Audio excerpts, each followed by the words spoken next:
Hello and welcome to SweetSpotDFS. This is a DFS strategy video for the 2020 US Open.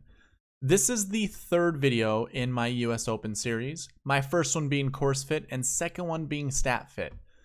I would highly encourage you guys to watch those videos prior to watching this one, but if you don't have the time, don't worry. I'm basically going to be incorporating both of the findings that I found in those videos into this one. I'm also going to be adding the bucket system into this video like I do in all my strategy videos, as well as looking at time pairings and then kind of a salary construction or just a price theory analysis. So that will be included in this video. But before we get into that, what I want to do is remind you guys that we have a spreadsheet available for you. And by we, I mean Chad Eckert from the Fantasy Golf Pod and myself have collaborated to create a free spreadsheet for you guys to use. It has a bunch of good pieces of information in here. We've got strokes gained. We've got basically their personal information, age, college, where they live. I know, creepy stuff. No, I'm kidding. But we have notes as well, and all of it is just for your benefit. So go ahead, check it out. I'll have a link in the description. If you're on Twitter, I have that pinned at the top of my Twitter page. I believe Chad also does for the Fantasy Golf Pod as well. So you guys can find them there. But then we also have two tabs down here in the spreadsheet. One is called Fantasy Golf Pod. That's Chad's tab. He has all of his pieces of information that he finds valuable. I also have a tab here, which includes the bucket system as well as my own notes. So go ahead, check it out. I definitely encourage you guys to do that. Okay, let's go ahead, get into the spreadsheet, and we're going to start with the bucket system like I do in all of my strategy videos. I'm going to do a quick recap, so if you guys haven't been here before, you can get caught up.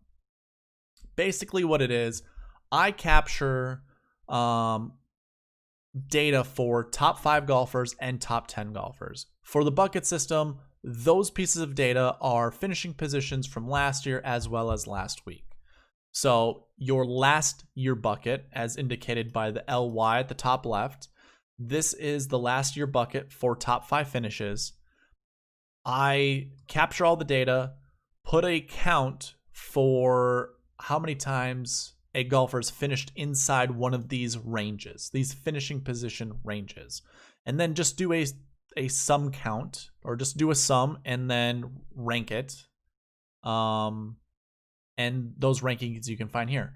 1 being the best, 6 being the worst, and then a step further, I then create basically a percentage of what that is for each total that I have.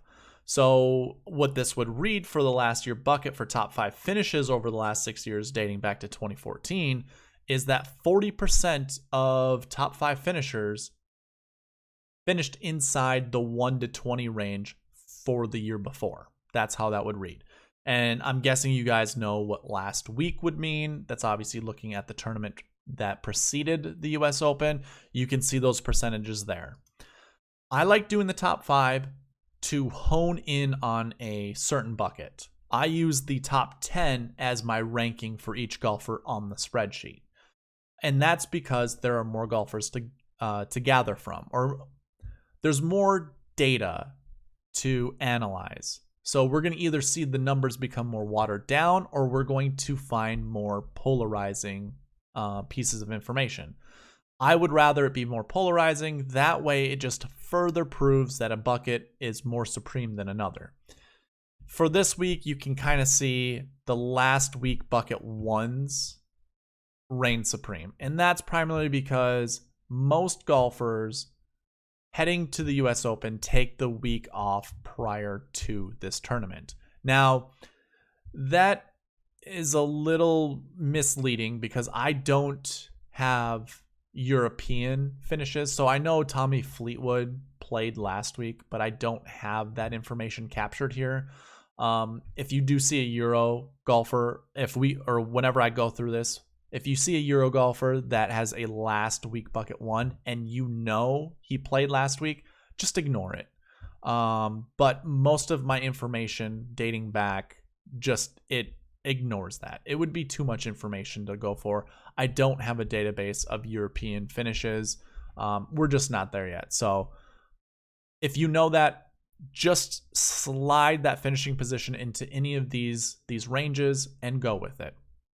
But that is the quick recap of what this is, of what the bucket system is. I will quickly go over the most important buckets. So your last year bucket ones are golfers who finished 1st to 20th the year before.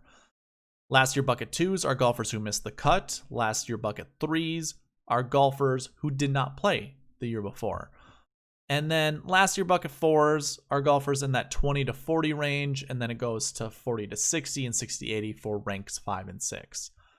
If you were to remove 5 and 6 out of the picture, the other 4 buckets make up of 89% of top 10 finishes. And that really is no surprise. You're not going to see a lot of last year 5s or last year 6s inside a top 10 finish or top 10 leaderboard. But it's not to say there aren't. Obviously 9%. How I would create my lineups would be, I'm never really going more than 9% of last year 5s. And when we get into the spreadsheet, you will see that. And I'm going to try to flip back and forth between this just to give you a little idea of what ownership should look like for buckets, for what we have these golfers under. Last week bucket isn't really going to be that helpful because we do have a lot of golfers who did not play last week. In fact, let me go to the spreadsheet and show you. If we sorted by last week, of all the golfers that played, we have 19 total golfers that played last week.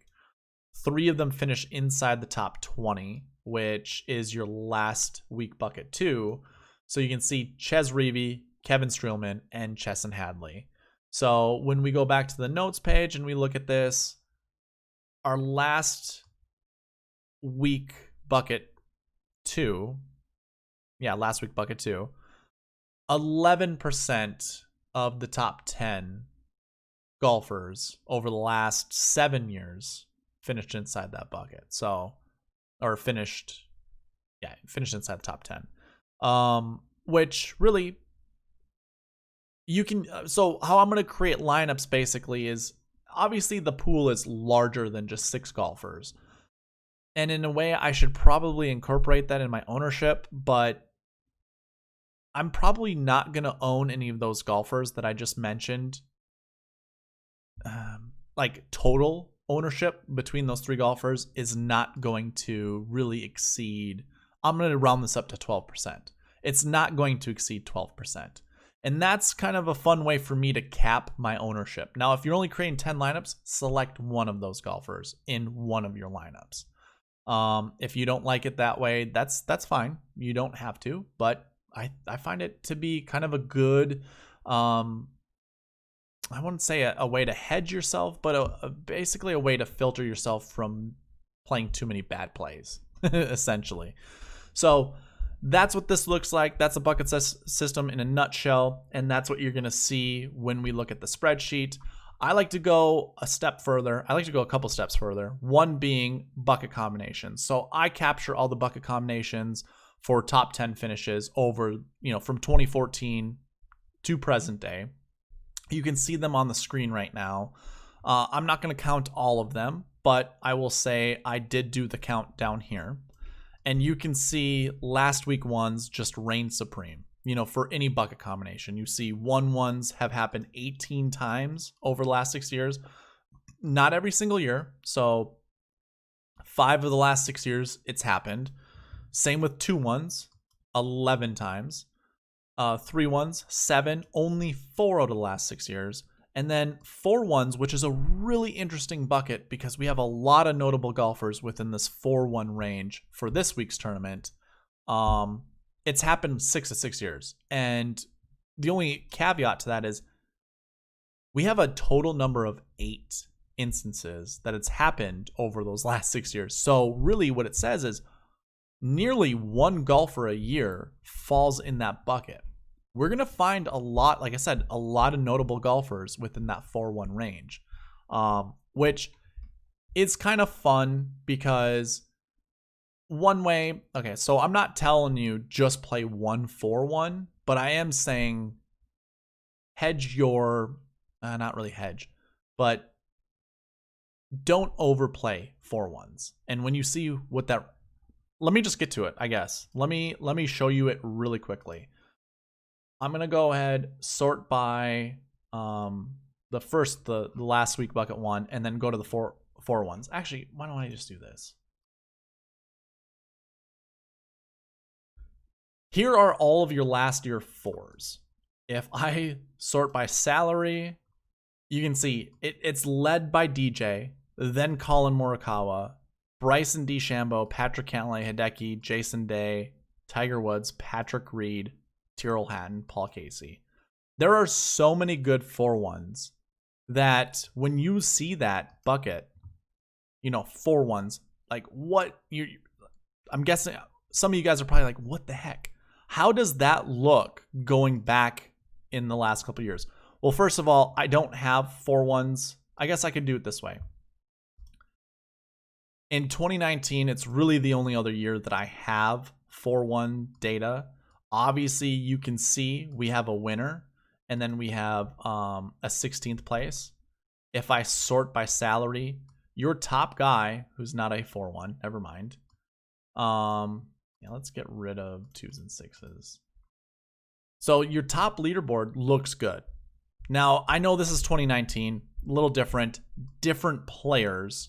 Like this is a whole different type of player pool. We have no one over 10K. But 4s are golfers who finished 20th to 40th place the year before. So keep that in mind, because when we go through the rest of the years, so if I go to 2018, I'm only going to be able to show you it this way. So we're looking at 20 to 40. I guess it doesn't really help, honestly. I can't make this look better than what it is. Jordan Spieth would fall under that. He would be a 4-1. He missed the cut at 10-8. Unfortunately, yeah, I'm not going to waste your time and go through all of this, but 8-7, 10-8, I guess 8,000. Okay, we can do it this way. This will be fast enough. I'm not going to spend a lot of time, but like John Rahm at 10,300 in 2017 missed the cut. He was a 4-1. Justin Thomas finished 9th. He was 8,300. Do we have anybody else? Jordan Spieth, 11.5. He was a 4-1. He finished 35th. So really not as many notable names. And I think that's basically what I was getting at.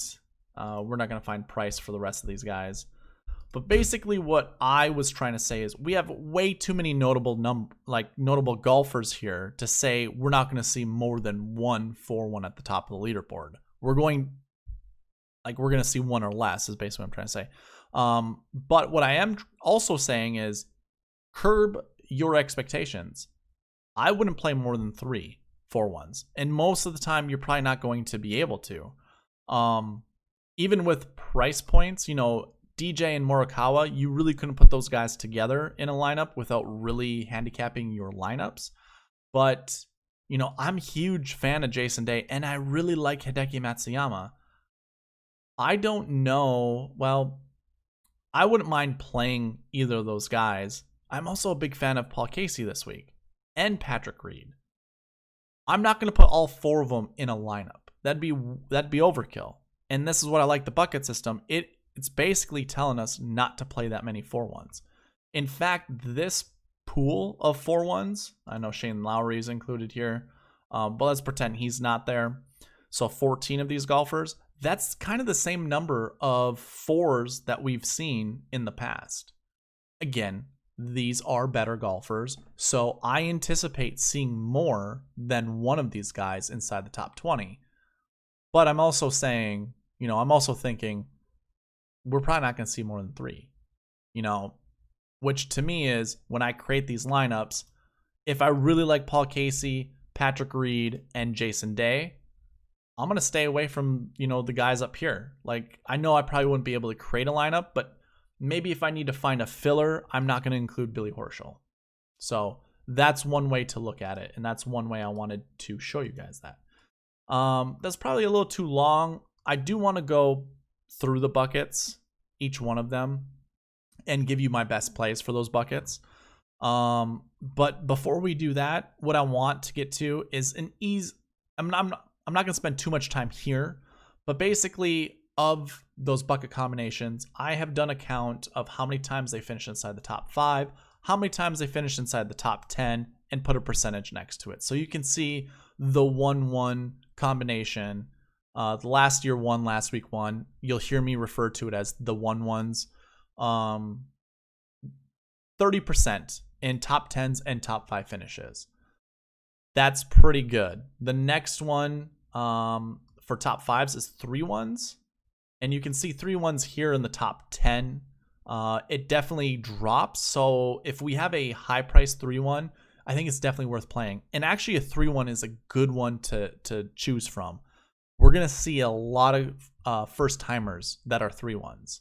A lot of the guys who qualified for this tournament through the qualifiers, or, for this year, it's going to be some of the PGA sectional players, your golf pros at golf courses, the PGA professionals that give lessons and stuff.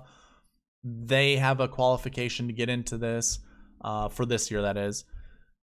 We also have amateurs that are here that will be 3-1s. So really the 3-1 pool is a good one to pick on and find, our gems that we want to pick from. 2-1s, you can see happen a lot within the top 10. When I look at something like this, when it kind of drops, from a high number top 10s down to a lower number in top 5s, what that tells me is find a 2-1 that is a little easier to play. Gives a little bit of salary relief, basically what I'm trying to get at. So find a low price 2-1. That's kind of how I read what this looks like, especially when we see more 2-1s at the top of the leaderboard. I could be completely wrong. That might be reverse logic of what it should be. We'll see what that looks like in the review video. But you can see the rest of the combinations. 4-1s, like I said, we talked about that. 2 of them finish inside the top 5. Now that actually is kind of important too. I know we didn't really have a good selection that we kind of covered, but seeing 4-1s inside the top 5 at a 5% clip is not very great, especially for the guys that are at top. That would be Dustin Johnson. Funny enough, as I was creating the thumbnail for this video, obviously you saw Dustin Johnson was in there, or maybe you weren't paying attention, but he is there. I was watching a video of Dustin Johnson at the, the little press coverage that they do. He said he doesn't like working the ball right to left with his driver. I've seen him do it, but he was openly admitting that he doesn't like doing it. And that's one of my selling points to you guys, is that he is shaping shots both directions. I didn't really specify off the tee or into the green, but it looked like he had control over his golf ball. When I heard that, I'm like, great. That's not what I want to hear. 4-1, that's 11-5. I might actually have to fade Dustin Johnson this week, so we'll see. Okay, so now what I would typically go to is like a kind of a price strategy. We'll actually come back to that page and go through that, but I'm going to talk about the buckets and just kind of go over the best plays. So the 1-1s you saw 30% clip top 5, 30% clip top 10. Look at all of the good 1-1s that we have. We've got Jon Rahm, Rory McIlroy, Xander Schauffele, Webb Simpson, Adam Scott, Justin Rose, Matt Fitzpatrick, Victor Hovland, last year's champ, Louis Oosthuizen. And I'm not going to go over the rest of the guys, but you can see a lot of good 1-1s. I think starting here, I mean, Xander's one of my favorite plays. This is going to be a lot of people's favorite plays. But I just might anchor my lineups like this. And in all reality, playing more than 1-1-1 isn't going to hurt you. You know, we come back here, when you look at all of the 1-1s inside the top 3, or even the top 5, top 4, we'll go top 5. We see multiple, you know, when there is a 1-1 in the top 10, or, you know, inside the top 10, we see multiples inside the top 5. So it is something worth looking into. I assume we're going to see a couple 4-1s inside the top 10, at least, maybe even the top 5, just because obviously that was a lot of firepower there. But when you see something like this, so we see a winner in 2015, that was a 1-1. We don't see a winner, but we do see a second, a couple seconds, a third, a fourth. Basically, what are your convictions? Do you think Jon Rahm, if he finishes second or third, actually, if he finishes second, he'll pay off his value. But if he finishes third or fourth, you know, is that good enough for your value? Are you looking to, you know, maximize your ownership, or not so much ownership, but your lineups? I don't know how else to explain that, but either way, if you went 11,000 and he doesn't get you a top 3, you're missing out on these golfers most likely. You're probably not adding those into your lineup and creating a good lineup based off of that. So with that being said, do you pay up for Jon Rahm? Personally, I'm not going to. I did want to pay up for DJ, and I would kind of be a hypocrite if not so much a hypocrite, but it would be weird if I said I'm going to pay up for DJ but not for Jon Rahm. You know, it would be a pivot on a couple of my lineups, but I think I just might fade both DJ and Jon Rahm. And what I mean by fade, I'm going to play them, if I'm playing 100 lineups, I'm guessing their ownership's going to be around 12 to 18%. I'm going to play half. So I'll play like DJ in 6% and Rahm in maybe 9%. And that way I still get some exposure to them, but I'm also not ruining my chances of making money. I mean, if I'm making 10 lineups, then I guess I'd play one of each, and then 8 lineups are going to be free of them. But yeah, the 1-1s are solid. I actually don't even care some of these guys here at the bottom. I think those are good fill-ins. I think you should choose 1 or 2 of these golfers for sure. 2-1s, I said we wanted to find kind of a golfer that was a little cheaper. That way we can add into, well, not just so much say add into. I just noticed something. I'm pretty sure Thomas Pieters is supposed to have. Oh, this isn't his tournament history. This is just scoring average. Never mind.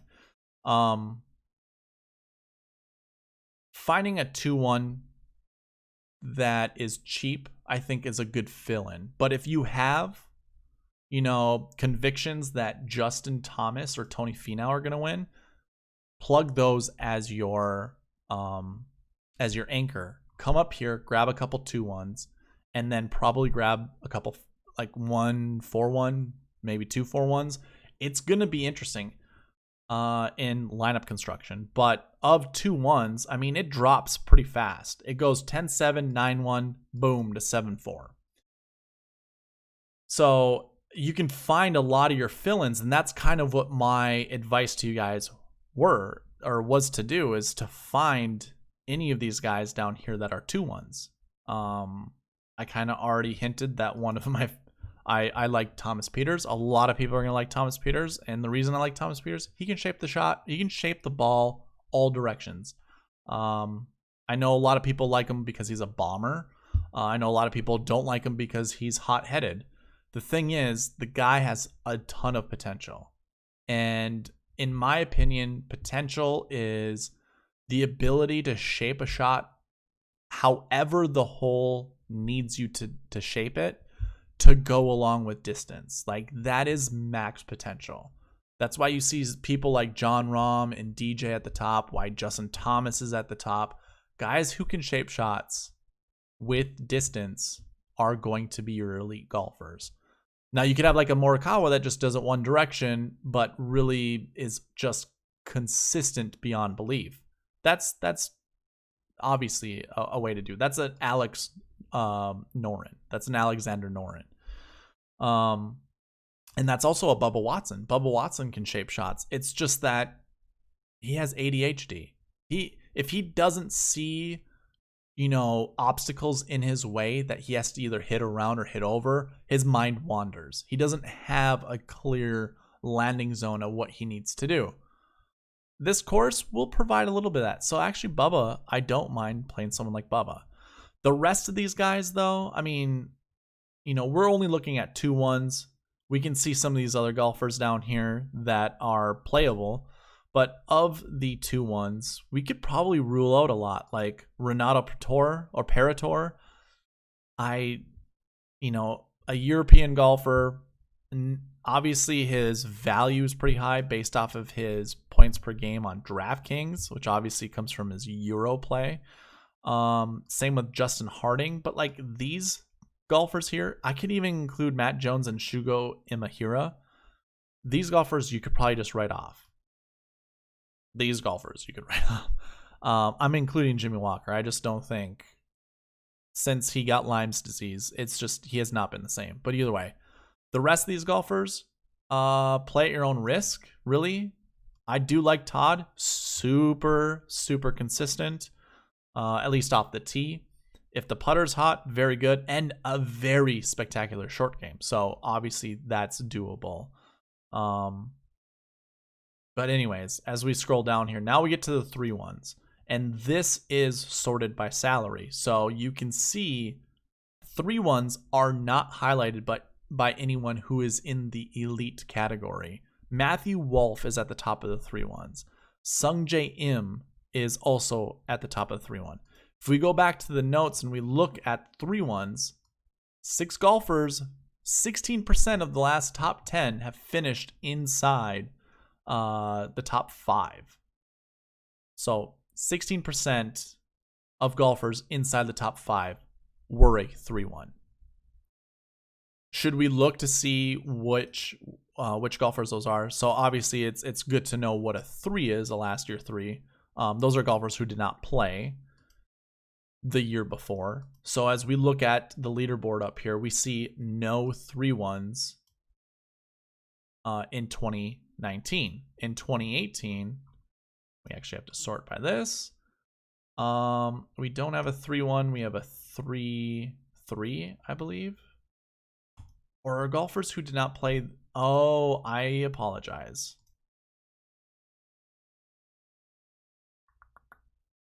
Threes are golfers who did not play. So never mind. I was right.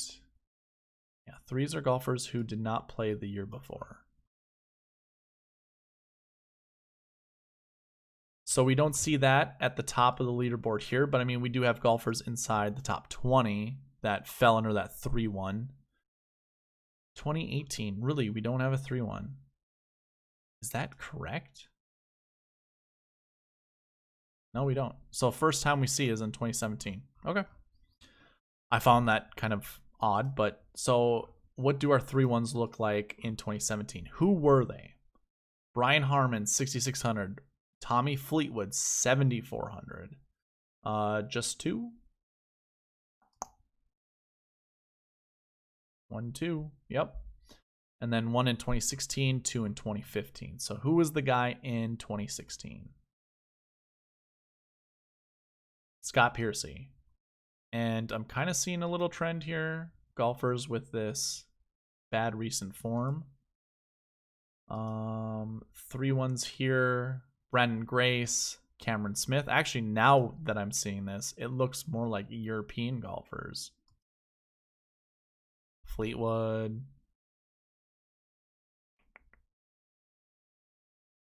I wish I had Scott Piercy. I did play DraftKings during this year. I don't know. I can't find pricing. I should find that.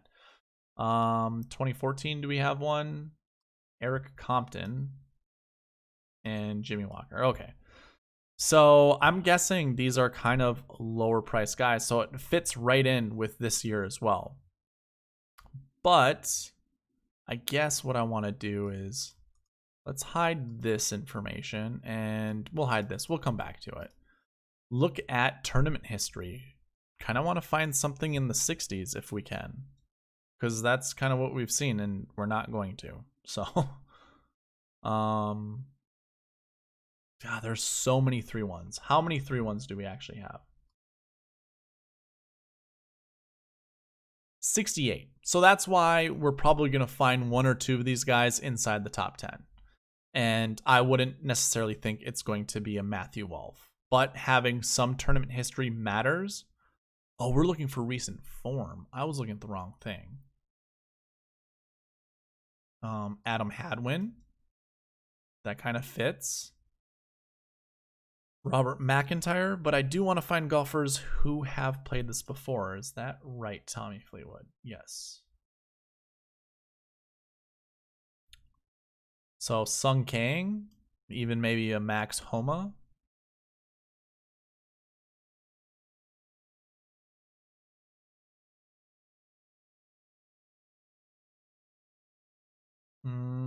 I mean, I guess, you know, choose your poison, really. I'm not going to go further into it. I guess it really doesn't matter recent form. If we could have found a European golfer or someone who has, you know, a high potential, I probably would go with someone like that. But I'm not liking, other than Adam Hadwin, which might actually just be a good choice. I have no issues playing Adam Hadwin, but you could go with like Munoz, Ryan Palmer. These are just really good values down here. Let's see, what are their values? Yeah, I know a lot of people are on Thomas Detry. I think that might not be a bad play.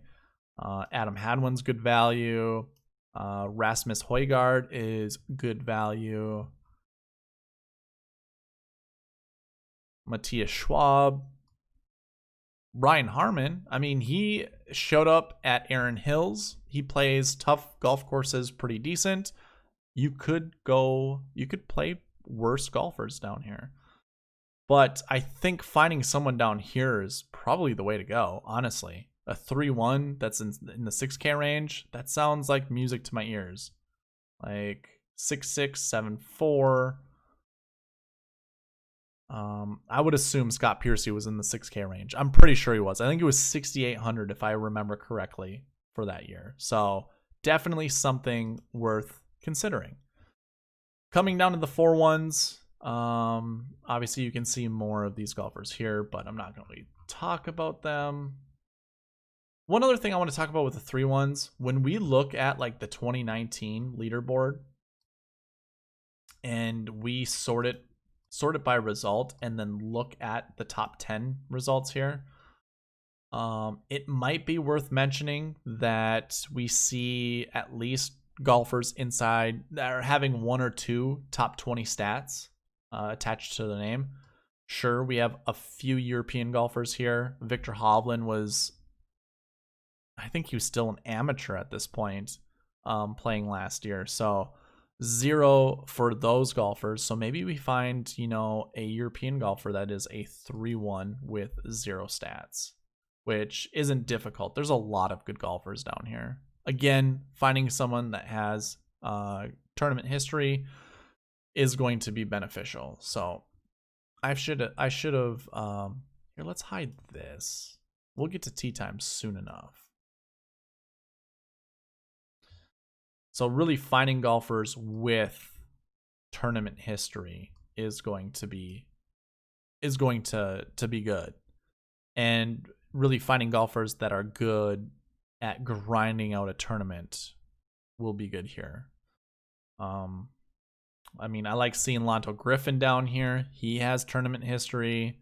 Brian Harmon, Sung Kang, Max Homa. I mean, we've already talked about those golfers.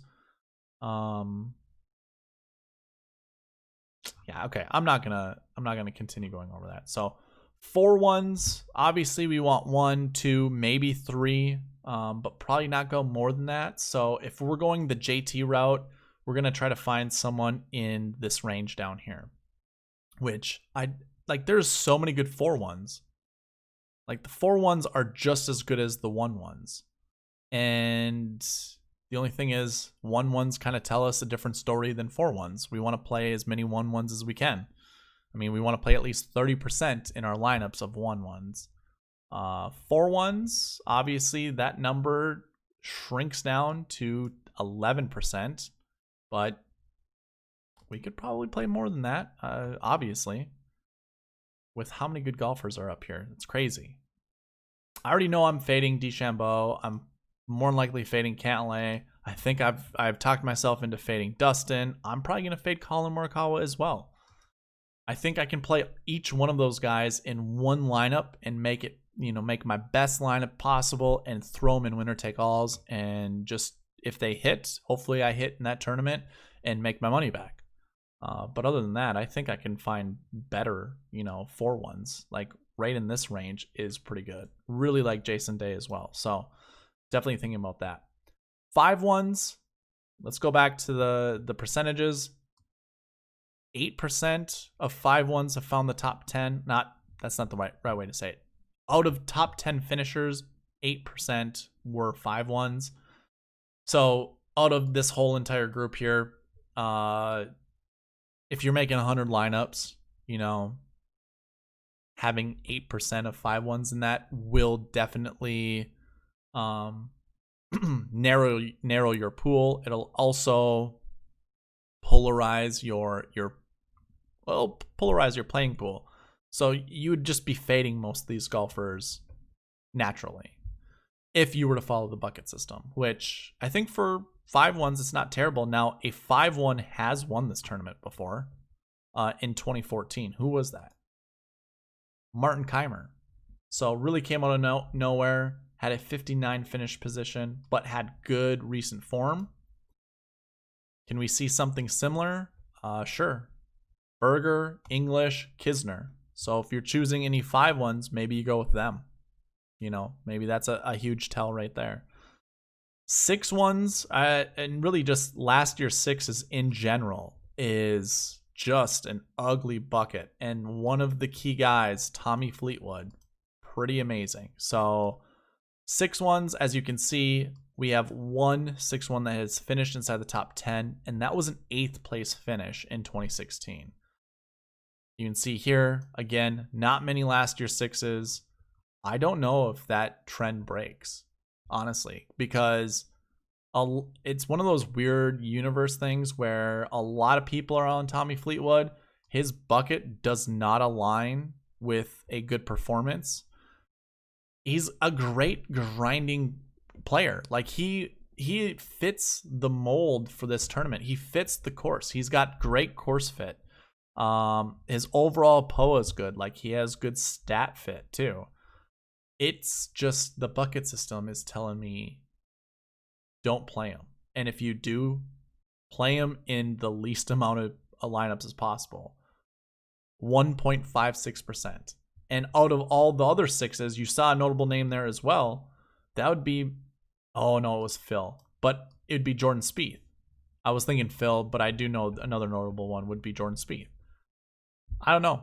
I don't think I can go with anyone like Jordan Spieth. So that's kind of your, I was going to say roundup, but that's not the right word.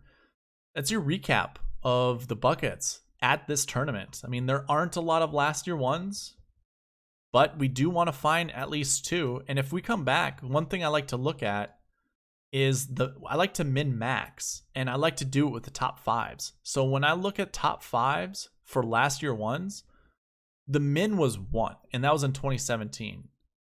Then it goes to 2, and then the majority are 3s or 4s. And if I go to the top 10 to even further that claim, 2017, we have 1. But then the rest of the years, we have 3 or more. So finding 3 or more last year ones might be the route. And if we wanted to put this in a percentage, of these 6 years, 5 of them have 3 or more. That's 83%.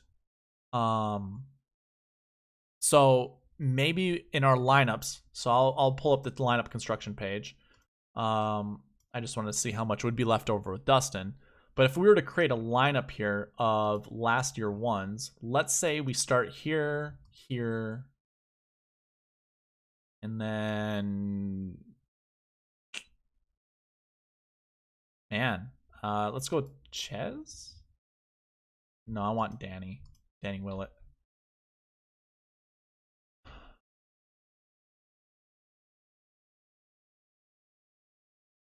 So if we started here, we have $7,700 left. And if I were creating lineups, basically all of my lineups are going to look like this. They're going to start out looking like this. Not these exact names, but basically out of this. So what is this? Do I have 20 lineups built? 21. So I'm actually going to remove this line. So here are 20 lineups. Easy number to go by.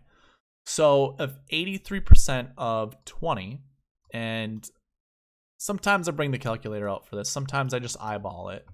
Let's say 20 times 0.8333. 16 of them are going to have 3 or more. And that means 4 of them, and it doesn't matter what, but 4 of them are going to look something like this. So 4 lineups will have 1. We'll only have 1.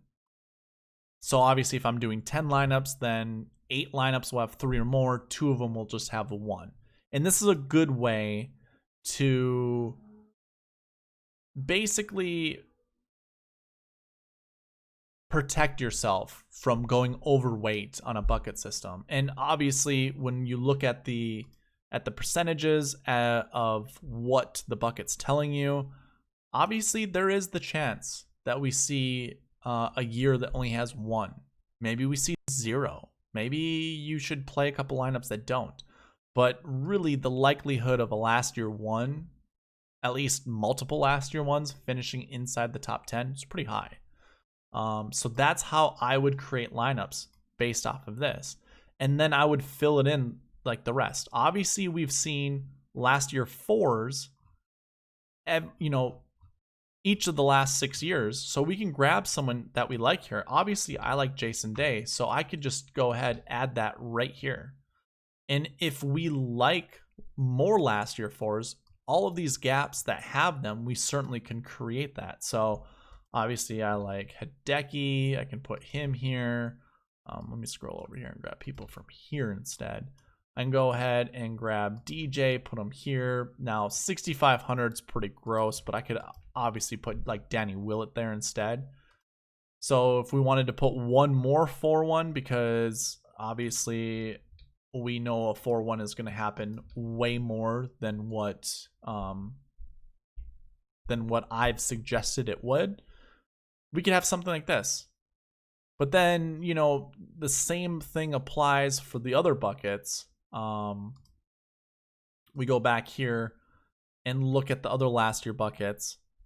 We see a minimum of 1-4-1, so we already have that. The rest of them have 0s. Like, there are a chance that it could flame out. And even our 2s and 3s, we see 1. I mean, the last couple of years, we've seen more golfers miss the cut, finish inside the top 10. And in all reality, if you remove those, that bucket becomes significantly less. So the last 2 years really bumped it up. So maybe, well, I'm still going to include the 2s. I like that. And like, I do like golfers there. And obviously trends, they change, they come and go. There aren't many golfers inside this 2-1 bucket. We do have a couple notable ones like Justin Thomas and Tony Finau.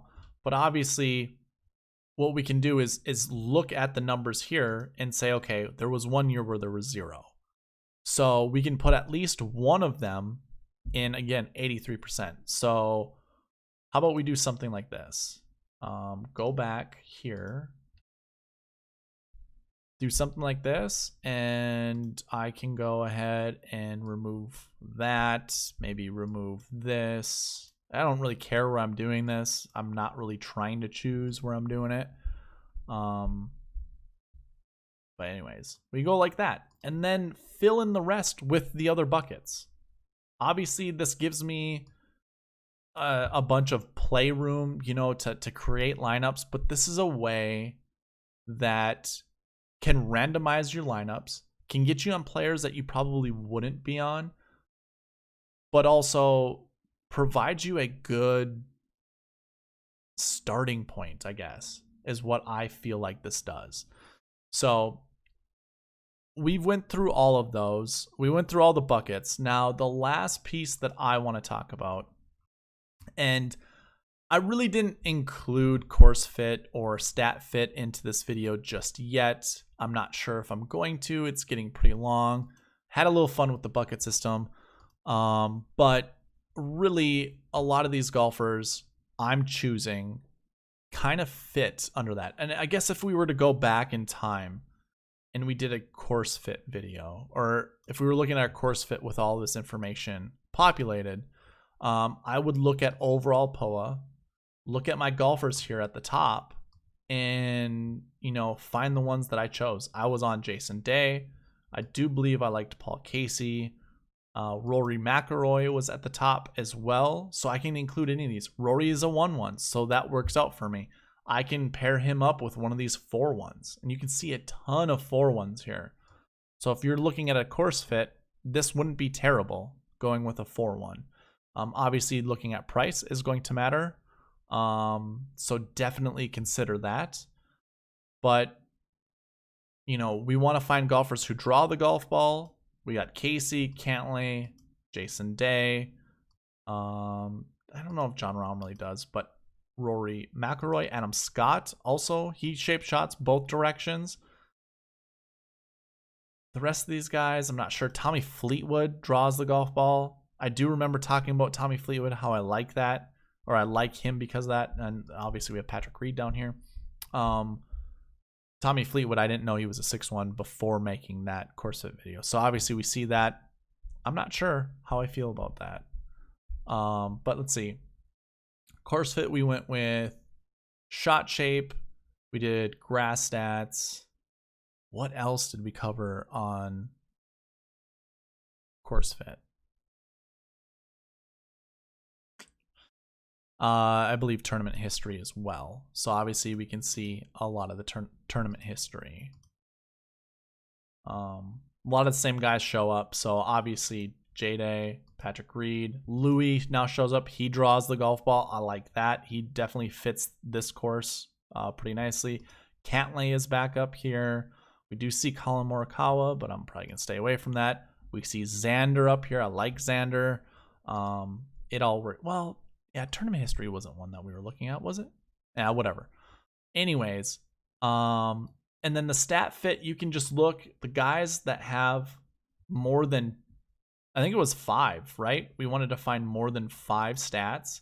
So obviously we can see that with Xander and Victor, DJ Hideki, Patrick Reed, Patrick Cantlay, and that's just of golfers that are in that course fit mold.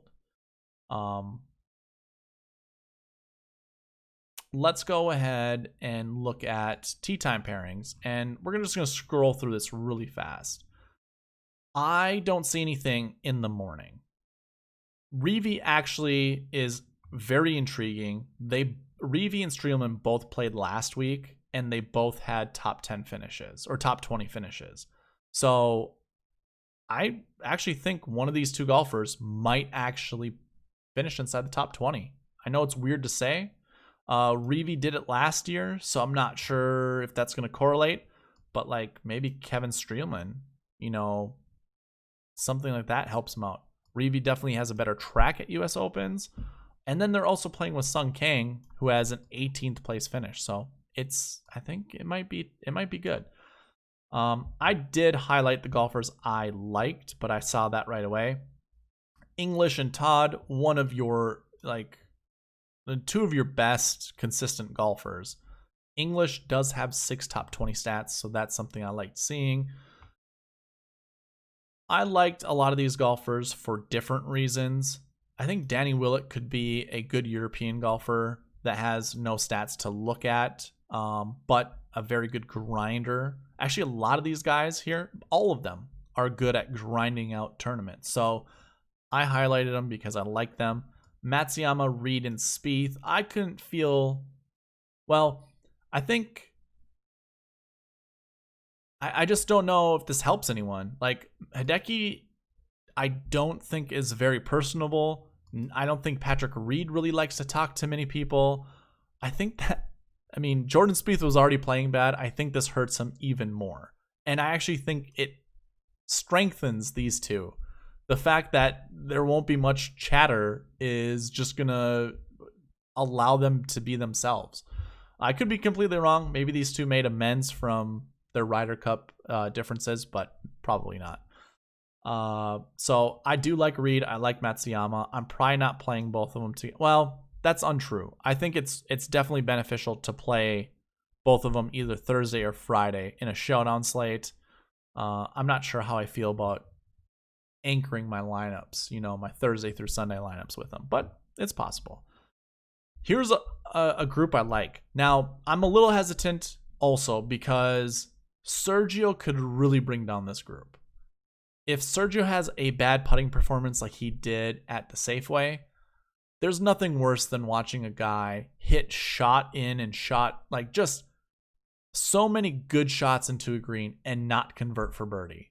And then not only that, but 3-putt to bogey a hole. Like, that will weigh on that person. It will also make the group he's playing with that much worse. So I'm a little worried about that, but I do like Jason Day and Webb Simpson together.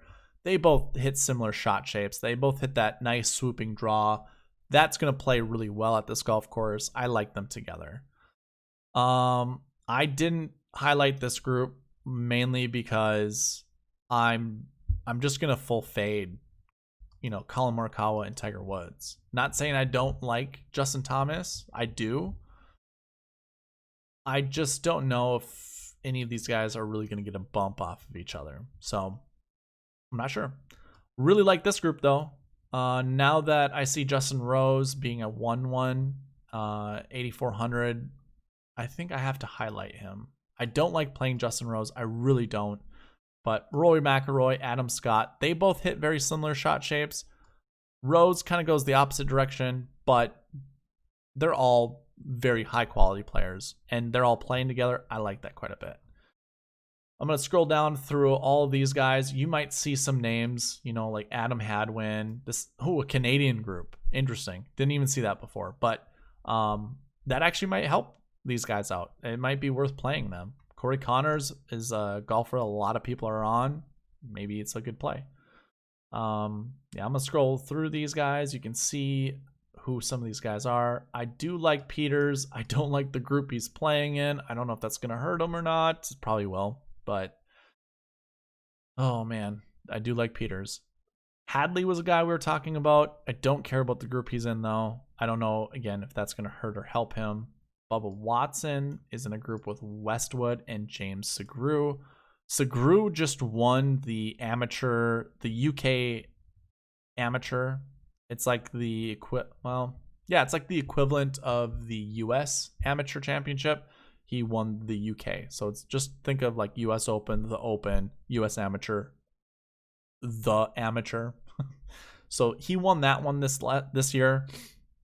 Might be worth a speculative play. We see a pretty good group here. These guys are all tough golfers who play tough golf courses well. Here's an interesting group. I think you go either full fade or you ride and die with these golfers. You can play them together. It might be a little bit more difficult with DJ and Bryson, but certainly can. I don't think I'm going to. I think I just might full fade that entire group. I do like Tony Finau though. If there's any cause of concern, this would be it. I don't care too much about this group, although I think there are a lot of good golfers there. This is really interesting. I don't know if Phil brings these guys down, but I do like if he's on, I think the rest of the group is on. So it's probably worth playing all of them. I'm going to stay away from Phil. 5-5, That bucket just is non-existent inside the top 10, and I don't think Phil's good enough to make it happen inside the top 10.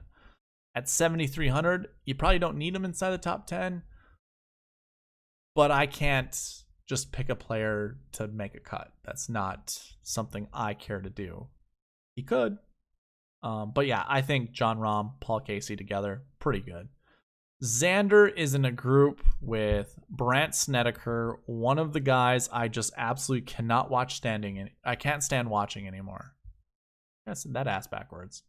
Can't watch standing anymore. I can't stand watching anymore. Too fidgety. He's trying to figure things out. I don't think he's anywhere close. Xander and Billy Horschel together, though, they all hit similar shot shapes. All hit little baby draws. I think that's awesome. To see the course the same way each and every one of them, plays it is awesome. Seeing the same thing with approaches, I think it's just going to be really helpful. The only issue is Snedeker hits it all over the place. Like, he has not been consistent, and his quirky golf swing, I don't think it's going to help. But maybe Horschel and Schauffele can play off each other. And that really rounds out the rest of the tee times. I do think this is kind of an interesting one now that I see it, but yeah, those were the only ones that I liked, and really grabbing 3-4 of those golfers and anchoring your lineups with them probably is going to be helpful. One of the last pieces I want to talk about is salary construction. So what I did is I grabbed all of the finishing positions from 2019 to 2017, along with the salary associated with it. So we don't see the name, but we just see the salary associated with it. Seeing the winner here over the last 3 years around $9,000 is kind of interesting. These two were Brooks, believe it or not. How Brooks was $9,000 in 2018, I'm not sure. I think it's because he had poor play heading into the US Open, but winning it in 2017 at $9K. And obviously, I guess it was before it was known as major season for Brooks. But either way, having these 9K guys at the top, and even an 8K golfer here, makes these 11K golfers obsolete. Like, I don't think they're in the optimal lineup whatsoever.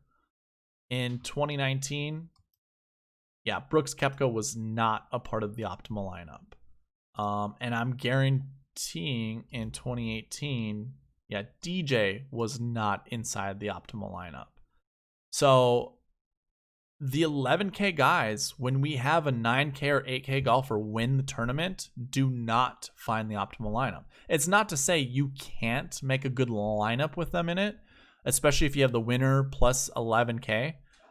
It's not going to be good. It's not so much not going to be good.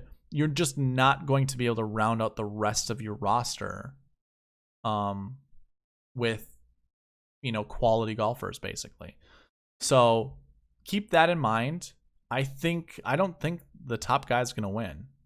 However, if he does, I think you can't. Well, I suppose if he does win, finding someone around that 8K range is the route to go, because you do see it quite a bit inside the top 10 and top 5. I guess if that's my advice, I would stick with that. If you're going with an 11K golfer, make sure you're not going higher than 8K, really. I just don't see it this week, so I'm not going that route. I'm not going to go with the 11K golfer. What I've also added here were counts where salaries have found the top 10. This might be a little bit of noise. It's actually really interesting looking at top 5 finishes with salaries. You see a lot of 9K golfers, and I think that's probably a good place to start, is going with 9K golfers. Seeing that in the top 5, it's probably the highest range, followed by the 6K range. I do believe 9K is probably the way to go. Within your top 10, $6,600 is your highest count. I mean, that's the one that's found the top 10 the most. But I don't see anything else that's in the 6K range that shows up here at the top 10, which is extremely interesting. 6'9", 6'4", 6'6", all inside the top 5. I'm sure we're going to see a bunch of 6s down here. Yeah, 6'2". Actually, that's crazy. 1, 2, 3, 6. 6 total golfers had a 6K price tag inside the top 10. None of them won, but 6,600 finished second. 6,900 finished third. I guess we have 64 and 66 also top 5. So that does count as a top 5. So actually looking in the 6K range is pretty good. We actually don't see it in 2018 though. Maybe it's worth going for, maybe it isn't. But either way, just showing you that. Last little piece here, US Open top 10, average salary position or salary for the top 10 is $8,300. All that tells you, DraftKings allows $8,300 on average per player. Like if you open up DraftKings and you see how much you have left over, it gives you an average remaining salary per player. That's $8,333. When this number's over that, that means we have more golfers that are higher priced inside the top 10, meaning it's probably best to find more of a stars and scrubs lineup. When we see something underneath, that's when you leave money on the table, like more often than not. 8,300 means salaries are pretty darn close. Like you can find a good lineup of all 6 golfers inside the top 10. Now, this incorporates all of the 3 years, so that might be a little misleading, but I'm guaranteeing you can find a lineup near $50,000 if you go ahead and you select a lot of these golfers here. So like this here, the golfers I just highlighted in 2017, that equals 49,500. So pretty even there. If I go here, these 6 golfers equal 49,400. And if we go here, probably got to include him. Can we do 9-2? No. 86, 75. There we go. And then these golfers equal 49,800. So either way, each of these years, very easy to create lineups. And if you saw how I created them, or not so much created them, but the prices that have been highlighted, we never tapped into the 10K range. So really interesting. I know Chad Eckert likes to pepper the 8K range. This is probably the tournament to do it in, especially when we see the average salary around 8,300. Don't be afraid to tap down into the 6K range, but only do it once. I think or twice, I guess. The most we've seen it is in 2017, where we've seen 3 golfers with the 6K range. But again, how did we create this one? Did we actually use? Yeah, we did use a 10-5. So stand corrected. If we do 10-5, we have to use 2 golfers in the 6K range and then try to bump up your salary to grab a couple guys in the 9K, maybe 9, and 2 guys in the 8K. But either way, here are your ranges. 10K and above, 12% of golfers inside the top 10. I should say, over the last 6 years, golfers inside the top 10, 12% of them had a 10K or above price tag. 18 had a price tag between 9 and 10. 21% had a price tag between 8 and 9. 30%, obviously, the highest one, and it's no surprise, it's that 7 to 8K range. Below 7K, 18%. These two here, nearly half of the top 10 finishes. And then the rest of them just sprinkle out. So very interesting. How I read this is, if I only grab 1 from 6K, I'm grabbing 2 from 7K. And then filling out the rest. And maybe I create my lineups. I might actually do that. Create my lineups based off of starting from my lowest golfer, lowest price golfer, and then trying to fill in the rest. I think that's probably the best way that I'm going to go about it. So we'll see how that ends up, but here's your salary construction. I guess I'm going to wrap it up with giving you my best picks. I mean, if we're going to follow that logic, let's find our 6K guy right off the bat. I think a lot of people are going to go to Corey Connors. I don't think that's terrible. So why don't we actually just create a lineup? So we'll go Corey Connors, our first golfer. And I don't want to grab another guy from the 6K range. Not, you know, if I'm trying to create a cash lineup, I really don't want to grab anyone down here. But we have our 3-1. I don't think I want to grab any more 3-1s. I think I could go with someone like...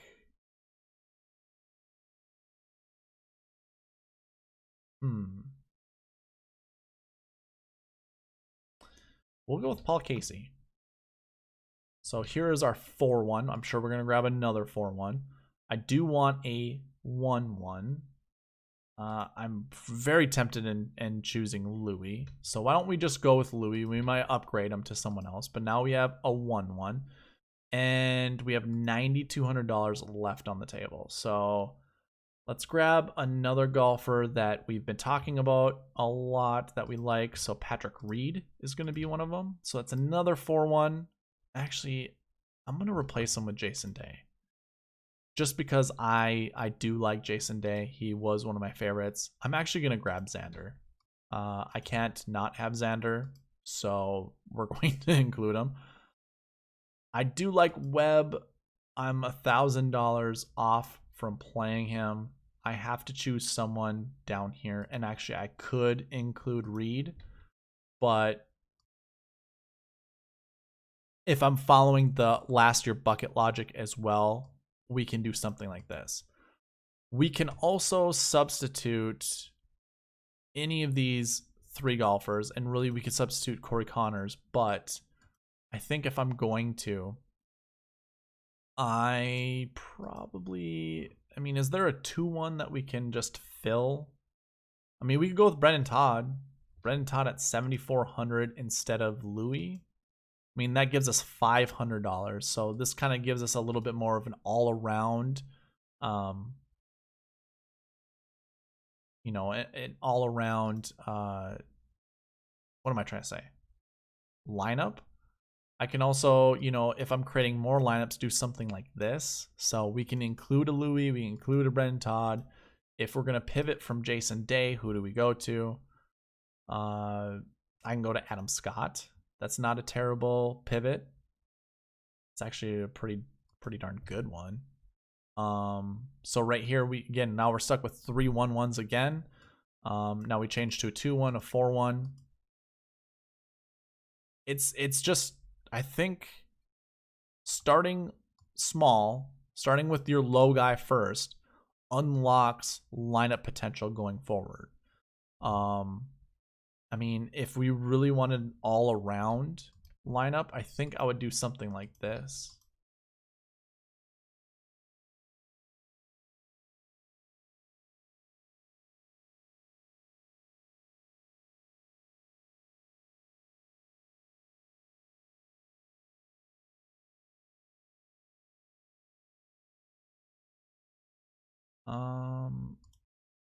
I guess it doesn't matter between Gary Woodland or Louis Oosthuizen, in my opinion. I probably like Louis a little bit more, but just to even things out, I mean, we could do something like that. And that's a pretty good all-around lineup. If I truly am going to dig down into the 6K range, I'm going to find, if I'm creating 100 lineups, I'm probably not owning anybody more than 10% in that 6K range, which means I have to find, if I'm only playing 10% of a golfer and making 100 lineups, obviously that's 10 lineups of him. I would have to find 90 other places to find 6K golfers and no more than 10 of one guy. So I just might do something like this, honestly. I might go throw all of my 1-1s in there just like this and go about it this way. I have to update Brandon Grace in this spreadsheet, but still, I'm not going to go overweight on a 6K golfer, and neither should you. But that is going to wrap up my strategy video. hopefully you guys enjoyed it. Hopefully you learned something, or if not, you have a good idea of what to do with your lineups. And hopefully it narrowed your player pool, because that's pretty much what this video is all about. So leave a like, comment. Actually, I want to hear your feedback. So if you agree with me, let me know. If you disagree with me, let me know. But either way, I'd like to hear from you. Please leave a comment or email me. Send a tweet my way. Does not matter. I will answer. But yeah, hopefully you guys liked it. Again, please leave a like, comment, subscribe, all that good stuff. And good luck this week. All right, bye.